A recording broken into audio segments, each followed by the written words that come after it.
કેન્દ્રીય બજેટથી ગુજરાતને મળશે નવી ઉડાન। મુખ્યમંત્રી ભૂપેન્દ્રભાઈ પટેલે કેન્દ્રીય બજેટને આવકાર્યું છે। આત્મનિર્ભર વિકસિત ભારત માટેનું આ બજેટ હોવાની વાત સીએમ ભૂપેન્દ્રભાઈ પટેલે કરી છે।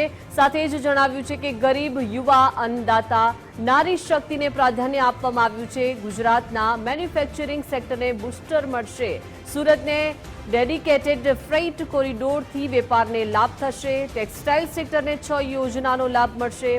એમએસએમઈથી લઈને સેમિકન્ડક્ટરમાં સિક્કો પડશે। બાયોફાર્મા શક્તિથી મેડિકલ ટુરિઝમને પ્રોત્સાહન આપવામાં આવશે। સાથે સાથે ગુજરાતના નાના શહેરોનો સુગ્રથિત વિકાસ શક્ય બનશે। જામનગરમાં WHO ટ્રેડિશનલ મેડિસિન સેન્ટર, જ્યારે લોથલ, ધોળાવીરામાં પ્રવાસનને વધુ વેગ મળશે।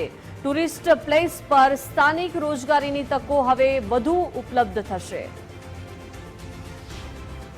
વડાપ્રધાન શ્રી નરેન્દ્રભાઈ મોદીએ હંમેશા સામાન્ય લોકોને પ્રાધાન્ય આપ્યું છે।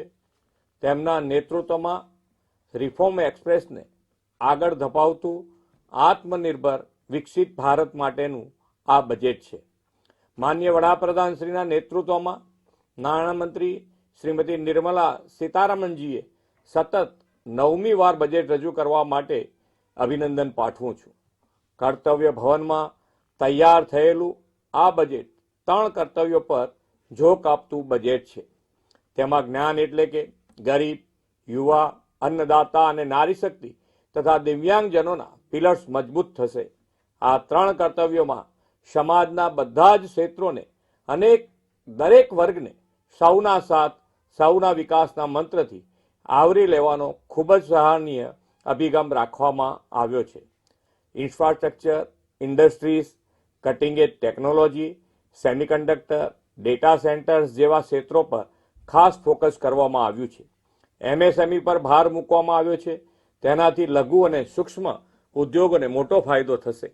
મેન્યુફેક્ચરિંગ ક્ષેત્રમાં ઉદ્યોગોને જે પ્રોત્સાહનો જાહેર કરવામાં આવ્યા છે તે પણ ગુજરાતના મેન્યુફેક્ચરિંગ સેક્ટરને બૂસ્ટઅપ કરશે। પૂર્વ ભારતના દાનકુનીથી સુરત સુધીના ડેડિકેટેડ ફ્રેટ કોરિડોરથી રાજ્યના વેપાર, ઉદ્યોગ અને ઉત્પાદન ક્ષેત્ર માટે ઝડપી લોજિસ્ટિક સેવાઓ મળતી થશે। ટેક્સટાઇલ સેક્ટરને વધુ ઉત્તેજન આપવા જાહેર કરવામાં આવેલી 6 જેટલી યોજનાઓનો લાભ ગુજરાતના ટેક્સટાઇલ સેક્ટરને મળશે। 3 કેમિકલ પાર્ક્સની જાહેરાત તથા બાયોફાર્મા ઇન્ડસ્ટ્રીઝ માટે 10,000 કરોડની જે જાહેરાત થઈ છે તેનો પણ લાભ ગુજરાતના આ ક્ષેત્રના ઉદ્યોગને મળશે।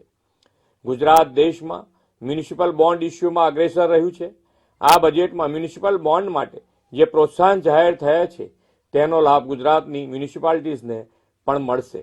5 લાખથી વધુ વસ્તીવાળા ટિયર 2, ટિયર 3 શહેરોને સિટી ઇકોનોમિક રિજિયન બનાવવાની જાહેરાતથી રાજ્યના નાના શહેરોનો સુગ્રથિત વિકાસ વેગવંતો બનશે।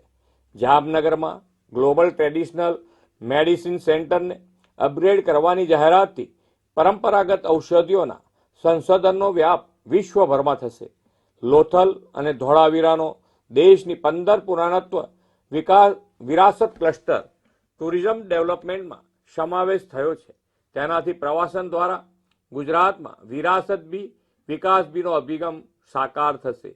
દેશમાં 20 આઇકોનિક પ્રવાસન સ્થળો માટે 10,000 ટુરિસ્ટ ગાઈડ તૈયાર કરવાની યોજનાથી ગુજરાતના આઇકોનિક ટુરિસ્ટ પ્લેસમાં સ્થાનિક રોજગારીઓને તકો વધશે।